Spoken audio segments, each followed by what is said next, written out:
සුදුසිය පන්දෝත දරා රන්තාලිය වැව ඉඳ හිට පෙම් කතා කියයි මද සුළඟට තාව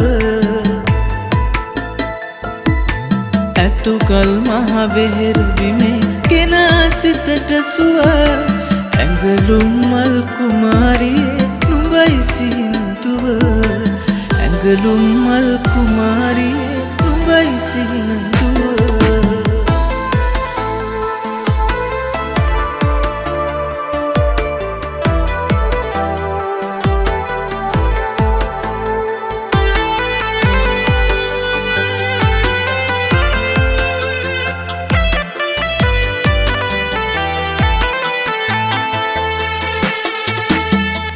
සකරිය ළඟට ඇවිත් නෙතින් කතා කළා ඉර බැස යන හැන්දෑවේ